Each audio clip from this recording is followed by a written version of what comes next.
just because you overbuilt your rig doesn't mean you can automatically do blacks. Yeah. Like, just because you have 42s and 1 tons doesn't make you a good driver. Right. Like, I think that honestly may be the biggest difference between a black and a blue.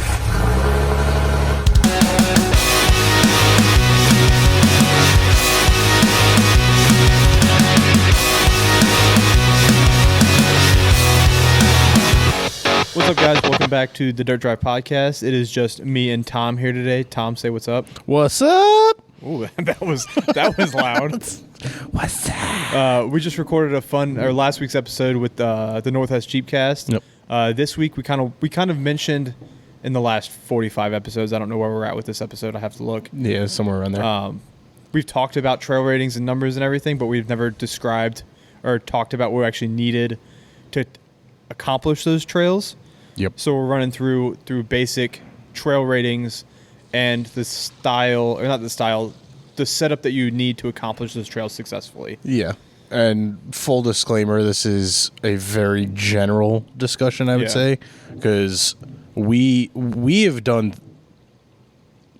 trails that we will discuss and like ratings and things that we'll put, say, blues 35-inch tire. We've both driven those same trails with 33s and no lockers. So it just depends your level of recklessness. Yeah. God damn, talking is hard.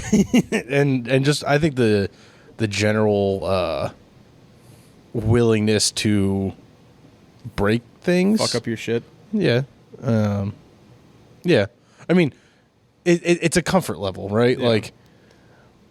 Like we took Travis and Darwin through some pretty hard trails that their Jeeps were probably on the low end of built for, and the confidence level wasn't quite there, and there was a bit of a struggle. So like the driver will always play a factor in it. You can definitely have too much rig for the driver. And you can have too much driver for the rig. Correct. Yeah. Yeah. Or not enough driver for the rig. Yep. So trail ratings are weird. I've seen them a bunch of different ways. Yeah. At the event that we attend, and we talk about the Cove all the time. The Cove. Yeah. Come on, guys, send a check. Yeah. The trails are rated unlike any other trails I've ever seen. It's 1 through 11. Yeah, that would be odd. That would definitely be an interesting.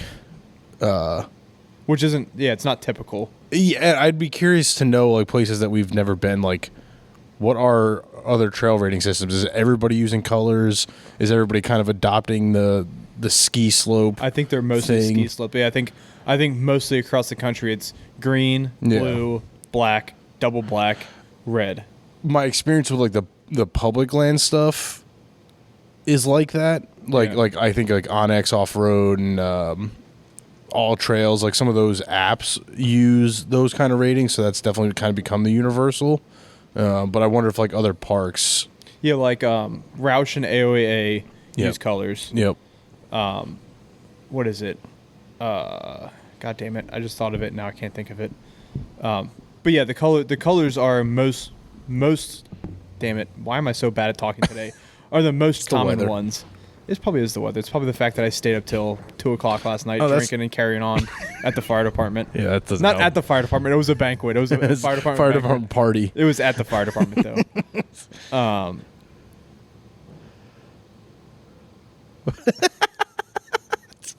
Yeah, this is gonna be a great episode. Yeah, so the colors. You were talking about colors. Yes, the pretty colors. So where the colors start, because we'll do colors. So when it comes to green, easy. Green is easy. Yeah. Which would, if you're doing numbers associated with colors, I'd say it's 1 through 3. Yeah. I think from a specifics to the Cove standpoint, the 1 through 3s at the Cove typically fall into the greens. Yep. And what you really need for greens is pretty basic. Stock Jeep. Or stock driver. I think you can even classify it as stock Jeep and stock driver. Yeah. I mean, your ones are basically going to be dirt roads. You know, they may have some small washouts where fire road type things. I think even if you got a stock driver and a built rig, like obviously you're gonna do that, but from a minimum standpoint, like if you're brand new, like you've never driven on dirt before, you got to start on the greens. Yeah. It doesn't matter if you have 40s on your vehicle. You got to start greens. You got to figure out like the basics. It's just learning the vehicle, learning how to drive on the trails, learning how to drive off road. Period. Yep. You got to start on the greens if you are a novice. I think the biggest obstacle on a green is going to be yourself. Yep. One of the biggest things I always see with newer drivers is wheel spin. Like that loose dirt, the loose rock, and the wheels start spinning, they slam on the brakes. Yeah. And it's like you got to get over that mental hurdle, that mental obstacle of, oh, I'm supposed to slip a little bit. Like this is okay. I can keep going. I can actually go faster if I really want. Slip until you start feeling bouncing, and then you stop. Or you start going backwards. Or you stop going backwards. And again, like situations like that are going to be pretty limited on a green trail. So, but I love green trails because I love teaching people. Like it's kind of the same thing that I have with the fire department. I love educating the newbies. Yep. So, and it's also good day of trail riding. So you get to teach people when to use low range, when to use lockers. You probably don't need lockers. Yep. But when to use lockers, and you just get like a good day of super mild wheeling. Yep. It's all about trail miles. You do it. You find a few obstacles that's going to challenge someone, but it's just about having fun and not breaking your shit. Yeah. Yeah, I mean, the nice thing for us locally is, a lot of the public trails we have definitely fall in that green category. Yep. The Flagpole, Peters Mill, all the access roads and dirt roads around it. Like, yeah, you can offshoot some of the main trail and find some good little obstacles, but you don't have to go to an event. You don't have to go to a park to run a green trail. Yeah. The dirt road life is out there. The fire roads are out there. You can go explore. You can test your limits, test your Jeep's limits without spending a bunch of money and putting yourself in a place to do sketchy It's fun things. watching a stock driver in a stock Jeep wheel for the first time and realize what their stock vehicle is capable of. It's always fun watching them light up and be like, I didn't think I could do that. It's one of my favorite things. Is like and especially like the progression throughout the day. I remember guiding greens at the Cove. We had a guy in a bone stock XJ, like still had street tires on it, bone stock, and the first couple trails, the traction, the hills, the four high, four low selections were definitely new for him, and like definitely a bit of that hurdle to get over.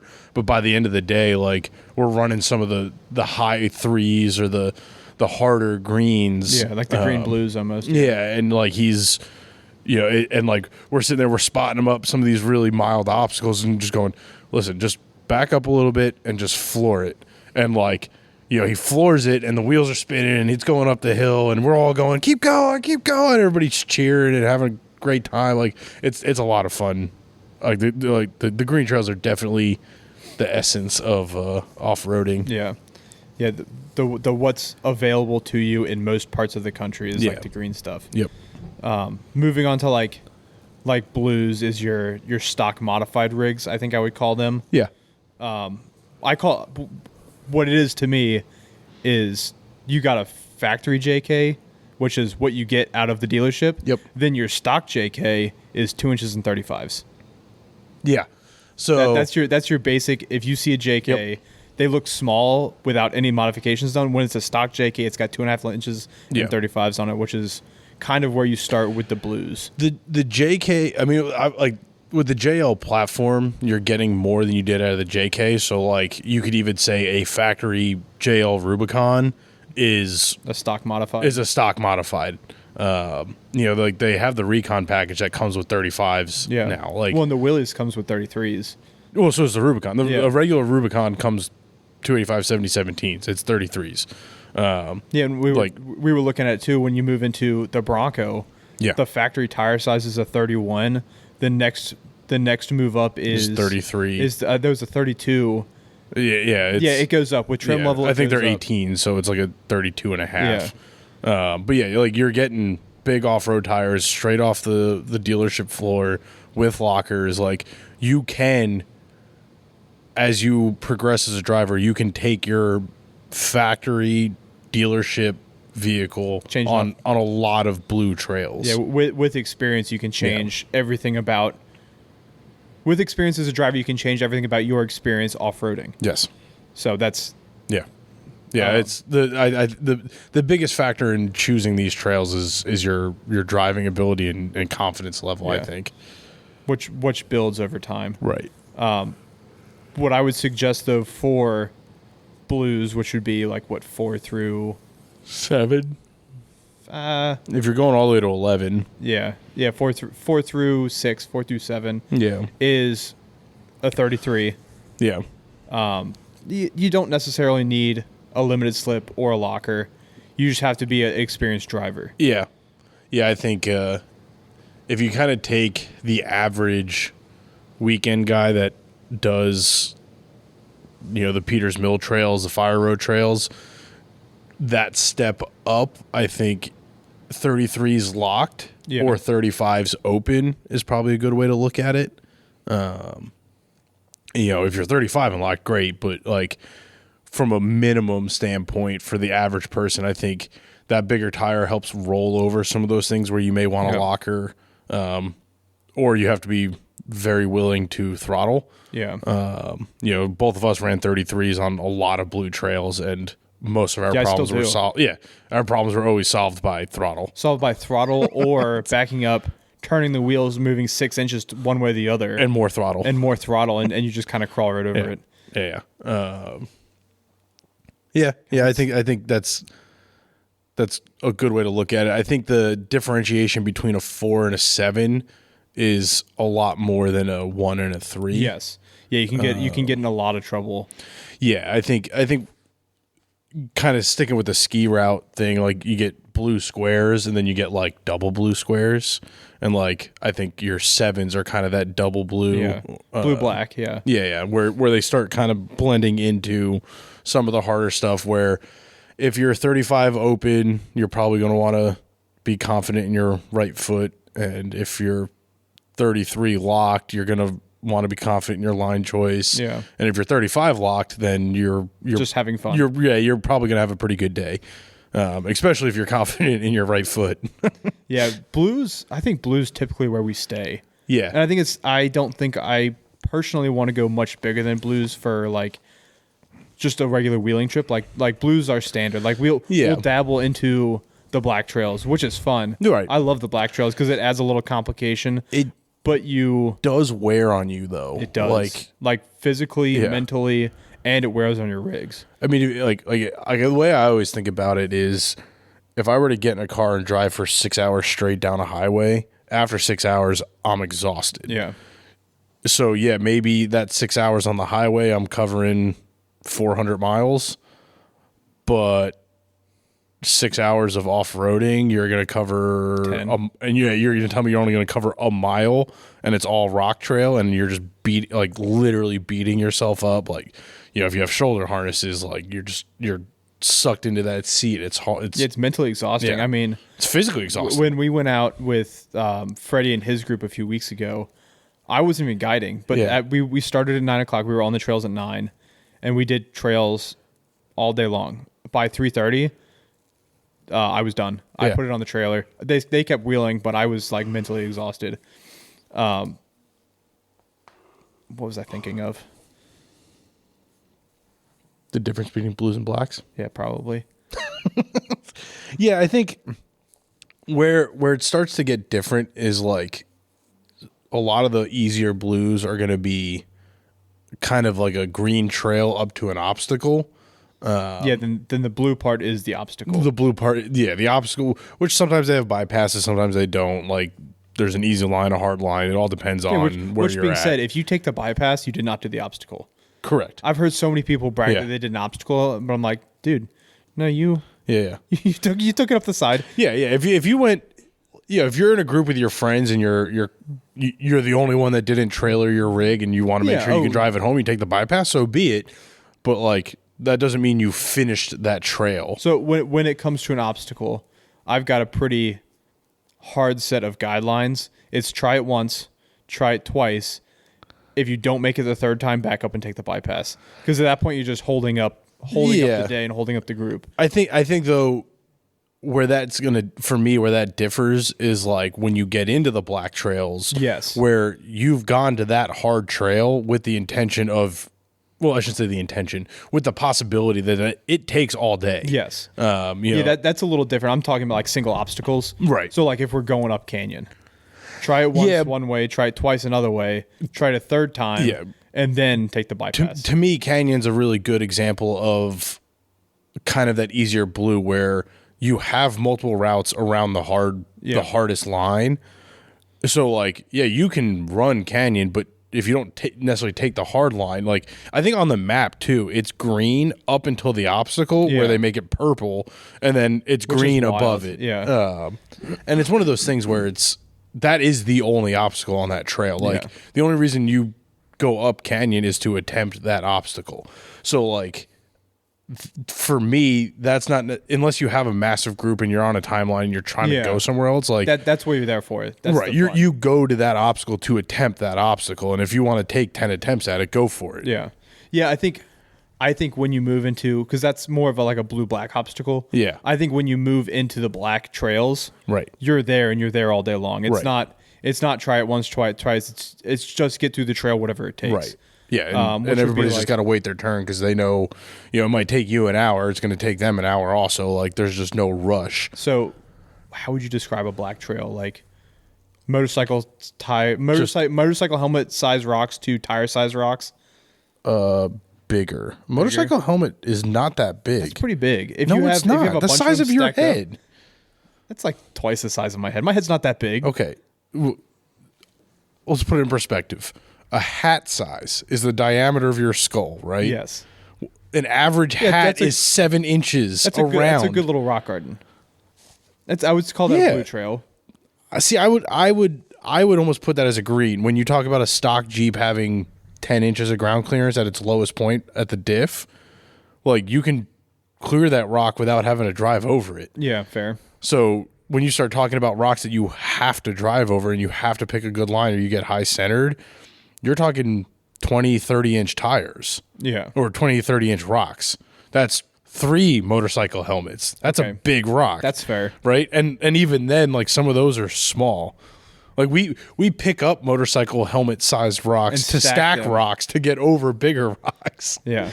So I think because it's so ambiguous as far as, like, what's actually hard and what's not hard for people that I just don't think there's any definitive way to say, oh, this is the measurement of a rock that makes it black. Yeah. I think it's that overall rig and skill set of what it takes to get up there. So when you have an easy trail up to an obstacle and then there's a couple obstacles linked together by easy trail, to me that falls under the blue. If the entire trail is an obstacle, yep, that's a black. That's a black. Where like you get no break from, whew, I made it. Yeah, when you gotta get out of your rig to walk, you gotta watch where you step. Yeah, yeah. I would definitely consider that a black. Yeah, you're right. Yeah, where it's just endless, basically, and it's just one giant. Oh, they're obstacle. fun. I love those trails. Yeah. Yeah, they take a beating though on the driver, on the rig, on everything. It's really in a factory bodied rig. Yep. If you will, like so, unless you're like in a buggy, then that's a green. Well, yeah, I think once you get into the buggy world, as far as a vehicle goes, it's all cheat code. It doesn't really matter. It's at that point you're just having fun. Like that's why you get a buggy is to make blacks fun. Yeah, yeah. I mean, I do enjoy the black trails. They are fun, but it is really a mental game of. Yeah. Drive until you can't drive anymore. Back up. Try a different line. Yeah. And it's all day. Yeah. It could be all day. Well, yeah, and you get that. You got to get over that mentality of what if I don't make it out of here? Like, you got to get out one way or the other. Once you're in, you're in. So you're either going back the way you came or you're going to continue on. Yeah, we saw that a few weeks ago when we were at the Cove with the trip that you guys didn't join us on. Is we went up V Trail. And I powered up V-Trail. I had so much fun. one of the other guys, he was in an orange TJ. He started in front of me. I ended up passing him. I think when I passed him, he got flustered and he couldn't drive anymore. Oh no. He got stuck. He got stuck left and right everywhere. He started second in line. He finished the trail last. Oh boy. Yeah. So it's really that mental game is just because you're getting stuck over and over. Yeah. You gotta keep trying, keep doing different lines. Yeah. Even changing lines. So there's usually an easy line of a black trail. Yep. Which you can take. But there's also different levels of lines on a black trail. So I like to play on the hard lines because I feel like that's my driver skill set. Yeah. I think line choice definitely becomes a big conversation in driver skill, because like you can make good decisions that make you look like a good driver. Yeah. But you can also make bad decisions that will make a good driver look bad. Yes. So, you gotta get that feel for what you're set up to do, you and what your Jeep is set up to do or your rig is set up to do. Because if you don't make those right choices, everything gets harder. Yeah. Like, just because the guy in front of you passes you and takes the line on the left doesn't mean you have to take the line on the left. Or, oh, well, he passed me on the easy line, so I'm going to take the hard line. Like, if you're not set up for it, you're not set up for it. Like just have fun. Just do the stuff that has fun. Like, there's the YouTube world, the social media world has really put this stigma that, like, if you don't do the biggest, baddest line or the biggest, baddest rock trail, like, you're not wheeling. Yeah. And it's like, no. Like, anything's wheeling. Yeah, everything's wheeling. Like, just get, like, I mean, overlanding's not wheeling. Overlanding's overlanding. Yeah. But if you're out on the rocks and I pass you in my Jeep, that doesn't mean one of us is better or one of our Jeeps is better. It's just, this is what I was comfortable with and you took what you're comfortable with. Yeah, I think the whole thing boils down to, I mean, trail ratings are important. But knowing your rig, and if you're out in, I've never been on public lands, so I don't know if they're marked well with numbers and labels. Well, so that's the thing is I don't think they are. I think that's where the public land stuff, like, or I think where a lot of the rock crawling stuff scares people on the public lands is you don't necessarily know what you're getting into. Yeah. And I think that's also where the mentality to overbuild your Jeep comes in, because it's a matter of, oh, I want to be able to do this in case I get there. Yeah. And it's like, well. Yeah, overbuilding kind of sucks, though, because it ruins trails sometimes. When you have 600 horsepower and 40s going up it, you're just ripping. Yeah. It tears up the trail so much it changes the level of the trail for the next group, the next guy. Well, yeah, I mean, there's always that factor, too. Like, we've seen Pinnacle over the years at the Cove turn from a stock-friendly trail to a mid blue at this point. Yep. Like, some of those ledges and stair steps have been dug out by the buggy guys because they're going up to the cool vantage point and taking their girl or whatever to go watch the sunset, and they're running up it at 20 miles an hour and just spinning tires and like tearing it up and kicking rocks. Now all of a sudden that pile of rocks that was the easy line for an open JK is now no longer there. Yeah. It gets a lot harder, which, I mean, it's all part of the game, but there's a little bit of disappointment, I think. Yeah. Well, and it's wild when people right off the bat, before they even go wheeling, they want to overbuild their rig. Yeah. Because they want to do these trails they see on YouTube. Yep. But you can't. Well, I mean, you can overbuild it and do these trails you see on YouTube and everything else, but yeah. But that's the other end of it, is just because you overbuilt your rig doesn't mean you can automatically do blacks. Yeah. Like, just because you have 42s and 1 tons doesn't make you a good driver. Right. Like, I think that honestly may be the biggest difference between a black and a blue. Were you there on the trip where the girl from Fire and Smoke had 40s and 44s on her JK 4-door, and she couldn't drive it, so she got mad and put it in timeout because she didn't know how to drive her Jeep? Yeah. That was ridiculous. Yeah. That was the most disappointing thing ever. As we were going down. Yeah. I mean, we stopped for lunch and she just stopped driving. Yeah. Yeah. But the difference between blues and blacks, I think, is the blacks, you have to be a good driver. Yes. No matter how well built your rig is on a black, if you're a bad driver, it will let you know. Yeah.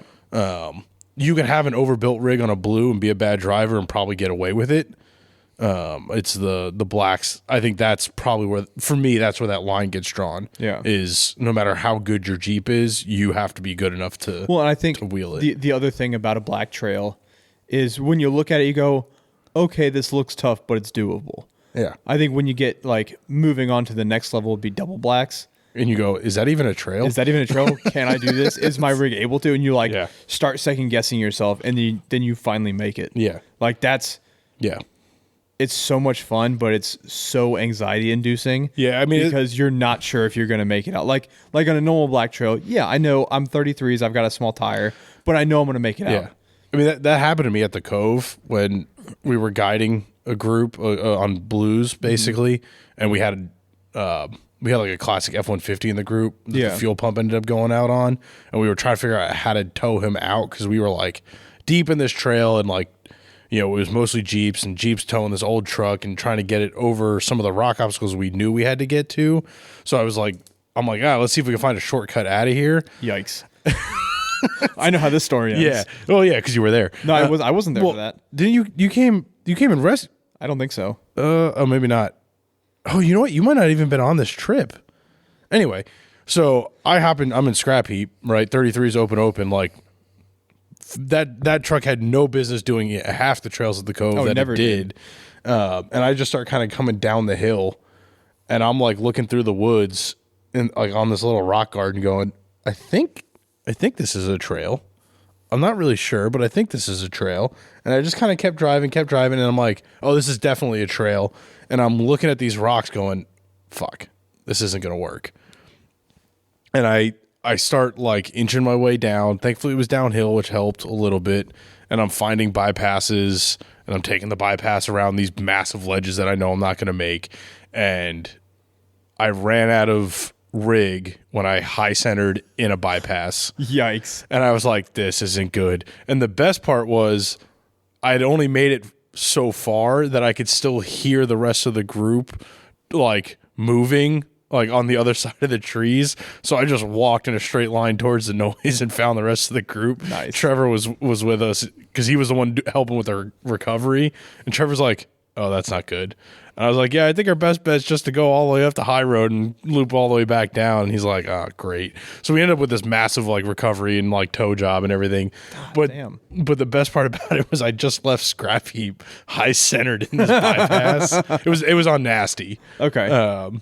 And like we came back around, and I could see the Jeep from the bottom of the trail on Middle Road, and I'm like, oh shit, how are we gonna get that thing out? So like we go back to camp, round up a bunch of people, and we go back to get scrap heap, and that was when Bam Bam had first built the YJ on 40s. Yeah, I was there on that trip. Had no power steering. Okay. Yep. And he broke down in a bypass trying to get to my Jeep, and we had to tow him out. And like it was just such a shit show. It was like, okay, well that's like that was the limit, right? Like if I just had 35s, I probably don't get high centered.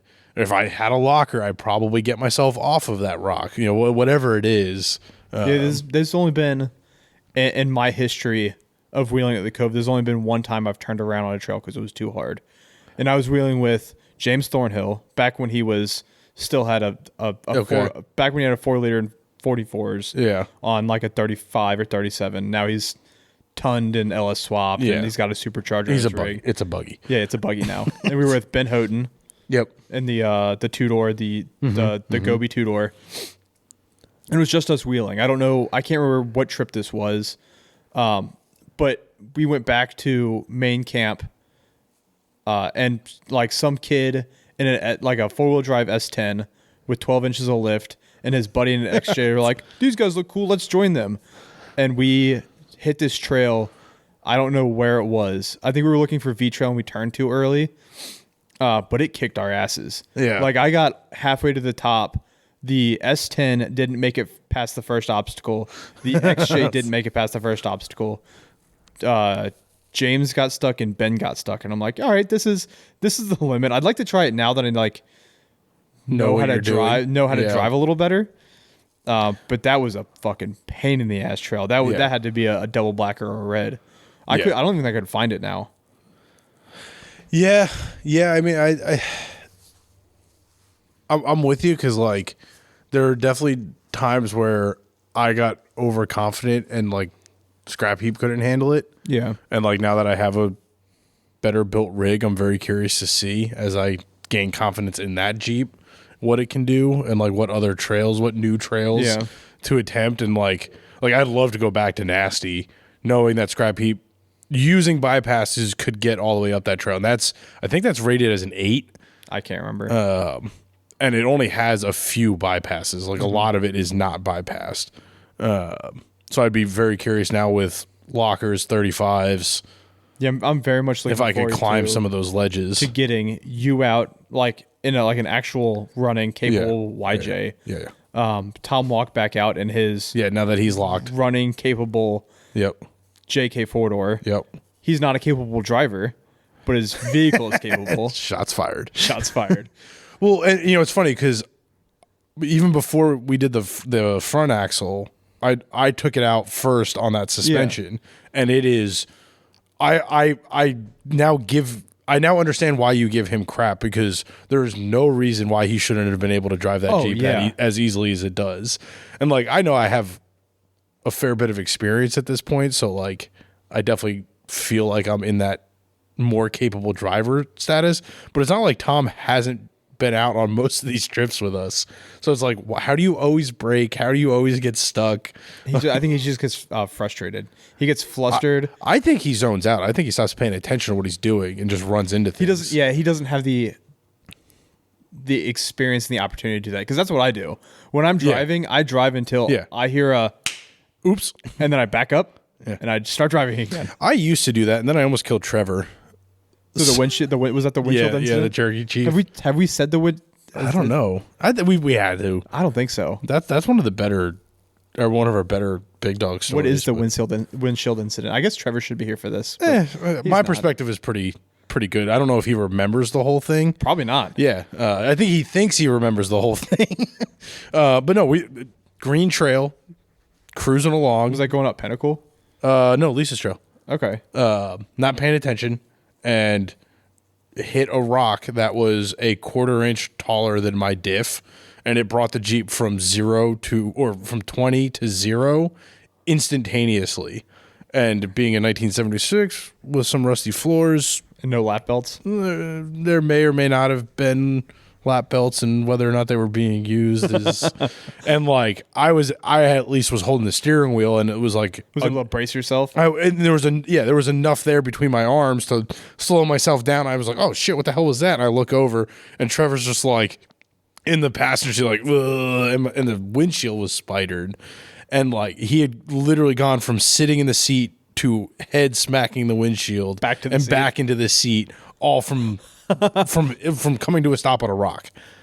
And it was like, oh my God, like what did I just hit? Like there was nothing there. And it was, I mean, literally like it was a 1/4 inch. There was a little nub sticking out of the rock that just caught the bottom of the diff. Could you see where you chipped the rock? Yeah, because it was enough to also high center my front diff. Oh fuck. So we had to pull the Jeep back off of the rock, and I had to go around the rock. Damn. And it was like, how, like, and it was mossy, blended in with the grass. Like, it was just one of those things. But the whole not paying attention thing. Yeah. So ever since then, I try to when I don't pay attention, I'm in 4 low and I'm in first gear is when I don't pay attention. The one that gets me, I can't say that. We had to go when King first got his XJ, and we had to go save it. Yeah. Which time? All the times. I was running up. I guess it's the access road to Canyon, and I was cruising. But with the long arms, my Jeep just soaked it up, and those obstacles are small enough. Those rocks are small enough on that trail where you can just cruise. Yep. But that's the only time I've ever done quote unquote high speeds. That's not true. Okay. We don't want to publish that story. That's how we don't get invited back. Yeah, I know. There was some of that going on a few weeks ago. I was racing. So it was obviously the orange Jeep that I was talking about. Yeah. The 2-door. and then Freddie and I. It wasn't on access roads. We had our own lines, low speed, but low speed racing. We were racing up trails, and that was so much fun, dude. Well, I can see how racing can get addicting. I was thinking about this. Because we were talking about like if we ever have a race team. Yeah, like we have to come up with some sort of internal competition to figure out who's going to drive. We need to stop having race teams on as guests because it really makes me want to start a race team. Yeah, I know. You're telling me.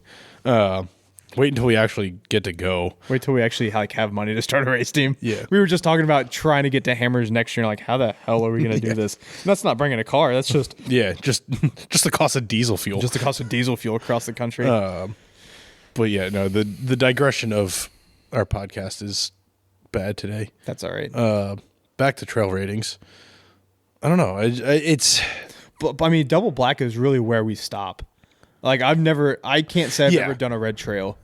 Yeah, I don't even know like what an example of a red trail would end up being. That'd be like Donkey. It's labeled as like 11. Is that? But that's like one of what, 2? Because isn't the other one like K2 is the other one? Yeah, and that's a down only now. Ever since that guy cartwheeled, that was a good back one. Down from trying to go up. Yeah, he was in an LS caged YJ on 42s. Yeah, and he was trying to power up this hill. And he powered up the hill, but then he also powered his driver's side tire up a tree. Yep.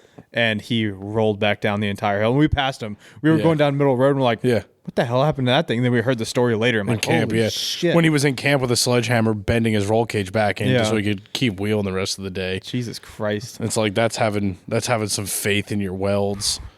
Yeah, I don't want to. I enjoy our level of wheeling so much. Yeah. I couldn't even imagine getting to the point where we're doing but that's shit like that. That's like the rock bouncing stuff, like the 1,000 horsepower where you just send it and hope for the best. Yeah. And like it's cool to watch. I don't want to do that. Yeah.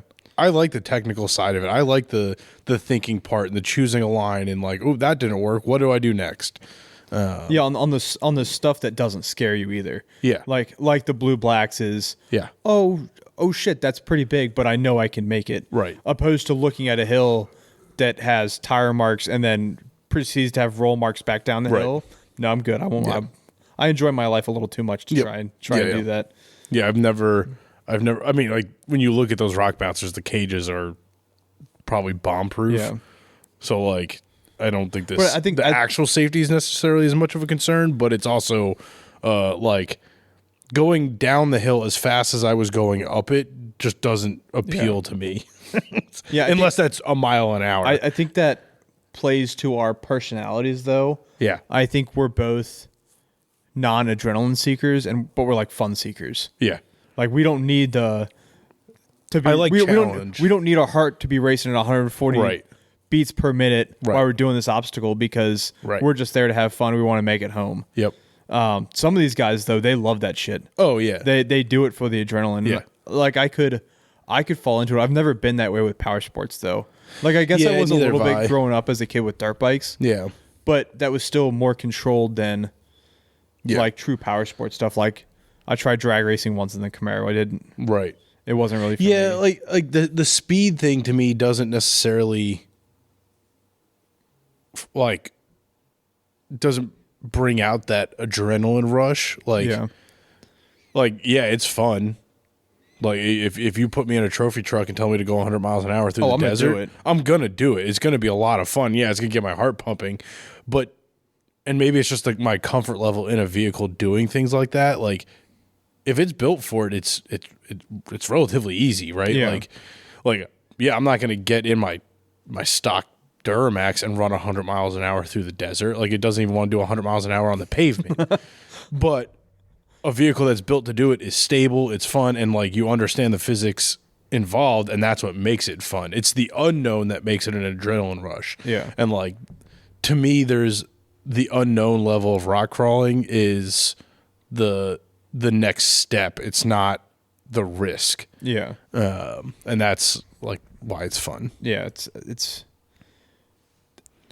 I'm so happy at our level that I'm not ready to take the next step. Like everyone keeps talking about upgrading to like Dana 44s and 37s, but I'm so happy. Like all I want to do is a 35. Yeah, that's like my hesitation right now is I've got perfectly good 35s, so it's like I'm gonna do the 1 tons from a strength standpoint because the rig is, I think, strong enough to do it. Yeah. Being the V8 and like not really a underpowered V8, like it's a pretty well stouted V8. It's not a turbo LS. Yeah. But I think it could be. No, I can't. I don't have the money for that. Fair. We don't have the money for that. That's also why we stay in the level that we're at, because everything, all the upgrades cost more money. Yeah, we're poor. Yeah. Yeah. Flex on the poor and we're the poors. But it's, I think you're dead on with like, it's all for us. It's the fun factor. Yeah. And like, you don't need to overbuild the rig to have fun, but at the same time, what's adding to the fun for me is the reliability factor. Yep. Which is why at this point, like, the tons are available. They're going to go into the Jeep. I'm going to keep at 35s. Just because I have tons in a V8 doesn't mean I'm going to 40s. Yeah. Maybe at some point when... I wouldn't go bigger than the 37 personally. I agree. I think anything bigger than the 37 is a pure cheat code, no matter how good of a driver you are. Yeah. If you have 40s and you're new, you have no idea what you're doing, in my opinion. It's just, so we're going to go back to racing. The fact that the limited classes, the unlimited classes, you can run whatever tire. Right. Like the 4400 class, whatever you want. Yeah. But the limited classes, the 3800 class, the 4800 class, the 4500 class, it's limited to a 37. Yeah. Why, if they're doing that on that, yeah, they're still having challenges. They're still having a good time. Right. But it's like the gold standard for tire size is the 37. Yeah. Yeah, I think we've talked about it before, where like the boom in tire size where 31s used to be big and now they're stock tires. Yeah, when I put 33s on my 04 Silverado, people were like, those are huge tires. Oh yeah. And now you see a Gladiator on 37s, you're like, it looks normal. Yeah. Oh, that's how they should have built it from the factory. But I think we will see it calm down. Yeah. I think we've hit that peak, and people are realizing, like the guys that are like us that want to have fun. And guys just want to have. That's all they really want. God. Sorry. I don't know. I just played in my head for some reason. I forgot what I was going to say. 37s, guys just want to have fun. The people who are out there to like have the challenge and pick the right lines and wheel are in the same mindset where like 37s, 40s is kind of that sweet spot for the harder trails. You start getting into those massive tires, you're either running like impossible boulder trails that are buggy rigs that are going to be hard no matter what you're driving or doing. But like you're taking the fun out of the challenge if you just roll over everything. Yeah. And that's when you got to push to bigger things, build bigger rigs. Right. Like the affordable hard wheeling is, I think, the pinnacle of wheeling is, I mean, altogether, including the price of my Jeep, I've probably spent 10 grand on it. Yeah. If you spend 10 grand on modifications for a vehicle, that puts you in a really, like, I know that sounds like a lot of money, but it's, in the grand scheme of things, it's not. It's not. But yeah. Most vehicles you see are 10 grand. Most off-road, basic off-road rigs you see are 10 grand rigs. Yeah. If you have the ability to get the junkyard axles, work on it yourself, $10,000 to $15,000 will build you a very capable rig. Yeah, and you don't really need to go much bigger than that if you're just like a weekend warrior. Right. And I mean, we like you said, it sounds like a lot of money, but when you think about the fact that you're starting with a $40,000 Jeep, $2 grand in tires. You're $2 grand in tires, $2 grand in wheels. Yeah, $2 grand in wheels. $3 grand on a lift. Yep. Bumper, winch, light bar. Yeah. Bumpers, winch, light bar, rock sliders. Yeah. That's like 10 grand. 10 grand that's right there. Right on the nose. Yep. So all these mom Jeeps that you see riding around with the bumpers, winches, like it may sound like an extraordinary amount of money. It's not. Right. It's your regular mom Jeep. Yeah. And that regular mom Jeep will do all the way up to some of the easier blacks if you're a confident driver. Yeah. And like I think that's why the 35s and 37s have become that standard, because it's enough of a help, right? It's enough of a modification to get to the bigger trails without making the bigger trail easy. Yeah. Like if you're driving around going, I need bigger tires to do that trail, you need to go back to an easier trail and get more experience. And then all of a sudden that harder trail will start looking a lot easier for your Jeep. Yeah. Yeah, experience level makes managing the trails easier. Yeah. And we saw what's his Instagram tag? I think it was Modstock YJ. It was a fucking badass rig. It was a YJ with like maybe 2 inches of lift, JK axles, 33s, and he was doing bunny. Right. It's a what's the rock crawling competition, the small one, the street legal rock crawling? Yeah, street legal rock crawling. Yeah, it was a cool rig. We saw him absolutely tackle bunny. Yeah. It was so cool, but that was less built than a JK. Yep. And it was all driver. Yep. Yeah, I remember watching rigs at Bunny Hole one day, and there's a guy in a full buggy on propane, like literally driving on his sidewalls. Yeah. Crawls through some crevice, makes it look super easy. He gets out of Bunny Hole. The next guy up is literally driving a TJ on 35s with long arms. Yeah. No extra roll cage, stock roll cage, had a helmet on, no doors, takes the exact same line, drives right through it. Yep, all driver. Yeah. So that's really what it comes down to Yeah. is trail ratings are important. Yeah. Don't wheel past your capability. And if you feel like you're wheeling past your capability, go back a level and wheel some more and spend more time. Yeah. And I think on the positivity side of it, like, there's nothing wrong with challenging yourself. Oh, no, not at all. But just because, like, you know, maybe you took your Rubicon out on 35s and this trail challenged you, that doesn't mean you got to come into the shop Monday morning and buy new tires. No. What that means is you need to go back to that trail with more experienced people, somebody else, and learn and figure out how to do that trail. And if you get to that, like, I think most people will be really surprised at what just wheeling their Jeep as it's set can do, right? Like, like I think Travis is a good example of that, where like he ran flagpole 100 times. And he's like, yeah, I know what I'm doing. And we took him to the cove for the first time, and he went, he was shook. I don't have a fucking clue what I'm doing. Yeah. And right after that trip, he's in, what do I need to do to run 37s? You don't need 37s. What do you mean?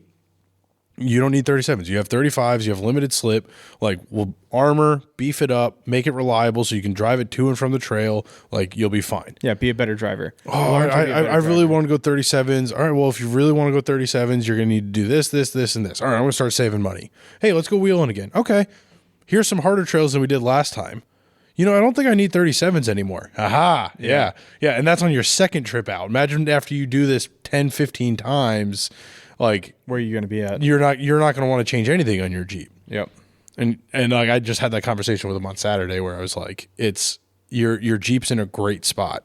Like we're adding reliability, we're adding strength, skid plates, a new set of rock sliders to replace your steps, and like we'll trust the axle. He's already got chromollies. Like, we found out he's got the front limited slip. Yeah. And like that's why that thing's so capable. Yeah, they work surprisingly well. Like, I know it's not an ideal setup, but like I think the limited slip gets overlooked as a great mod for daily drivers. Well, that's what makes PJ's Jeep so capable. Right. He's got the LJ. It's got the stock limited slip. Yeah. That thing's amazing. Yeah. That thing outperforms locked Jeeps. Right. And it's like if it's a daily driver, that True Track, that Track Lock True Track, whatever trademark name is on it, they're not all clutch based. So like they actually work a little bit more like an automatic locker. Yeah. They just allow a little slippage first. Yeah, like bad example, but we both have them in our trucks. The Eaton G80. Yeah. It lets one tire spin up to 75 RPM faster than the other. Yep. And then it mechanically clicks in. Yep. Yeah, and that's what the True Track is. It's like a worm gear style. Yeah. Where when that wheel starts spinning, it's basically running a screw in, and then it goes, oh, locked, and then the other side goes. Yeah. So like it's such a nice. Yeah, it's an automatic. Simple. It's an automatic locker without binding under load. Right. And you don't. Yeah. So like you'll never have a problem in a parking lot. I had to turn my Jeep around in my driveway the other day, and you could see where the inside tire scrubbed. Yeah. Because I've got a gravel driveway, but you could see the arch dragging that To tire. watch it, it's the same thing. Yeah, and we cut down a tree, and obviously my Jeep is also a tractor. So Mackenzie was using driving my Jeep to pull the tree from where we fell it to our burn pile. So we've got a nice burn pile now. Nice. So do I. But the Jeep did more damage in the yard than dragging the tree did, just because of that. Yeah, I believe it. That locker. Yeah. Yeah. So it's like there's so many options and variables to like how you can build your Jeep that like you don't want to necessarily just target the one trail. Yeah. I think the driver modification is the number one modification to any Jeep. If you want to run blues, get the practice, the experience, the help to run blues. Yeah. Yeah. The thing about driver modification, which I like calling it that. I haven't heard that before. It's not something you can learn on YouTube. No, it's something you have to physically go out and do it. You can't like you can build your rig on YouTube all day long. Yeah, but to learn your rig, you gotta drive. Yeah. It's actual practical seat time. Yep. And tons and 40s is not a driver modification. No, it's not. It's if you have a stock driver and a not stock Jeep, it's as bad as a stock everything. Yeah. Like you're just wasting your money. Yep. Wheel it stock. Yep. Start on the green trails. Yep. Then build your vehicle for what you want to do in the future after having experience, which I think is a point that we pound home almost every week. Yeah. Yeah. It's the drive it till it breaks and then beef up what broke, right? Find that weak point, and as you strengthen the Jeep, you will slowly find more weak points. Yeah. But yeah, I think that's it. How long have we been going? I don't know. Probably long enough. Oh yeah, I'll cut that part out. Yeah. All right, guys. Well, that's our basic overview. I know we didn't get too. I mean, I guess we got a little far into Yeah, I mean, there's not much to the trail level. I mean, there's no standard for what color or number it gets. It's just a matter of what the. I mean, I gotta stop feeling like we can't call ourselves experts, but like what. I mean, by definition, we are experts. I know. But like it's uncomfortable. It is. It's like calling ourselves professionals. Because I don't feel like a professional. Like by no means do you and I or any of the rest of us as dirt nerds set any standard for anything. Yeah, there are way more people qualified to do that than we are. But basically, your levels are going to be that first point of your decision making on. Am I capable and is my rig capable? And I think that first step is the the driver is the most important part in the color system. Yep. And that's the one thing that even no technology can change. Right. Yeah. It's try. Well, maybe one day there'll be like a driving sim for rock crawling. I mean, the F1 drivers use sims all the time, and those guys can drive. Yeah. Like that's maybe that's how we afford F1 our race sim. team is we come up with a rock crawling race simulator. It'd be so boring. God damn it. All it does is shake. But all right, guys, we appreciate you listening. Hopefully next week we should have another good one. I mean, we have a good one every week. Yeah. I'm going to cut that part out because that was fucking stupid. All right, guys. No, we're going to have a good one. Oh, yeah, we're going to have a good one. This is a good one. The next one's a good one. Yeah, they're all good ones. We'll probably sprinkle a couple bad ones in. Yeah, there are a few bad ones. Make sure you like, subscribe. We are on YouTube. Share it with your friends. Yeah. Please rate us on whatever you listen on because that helps us get out and get shared. Find us on Instagram, The Dirt Drive, Facebook, The Dirt Drive, YouTube is Dirt Nerds Off-Road, DirtNerdsOffroad.com. That's the easy one. DirtNerdsOffroad.com will take you everywhere. But all right, guys, appreciate you listening. We'll see you next week.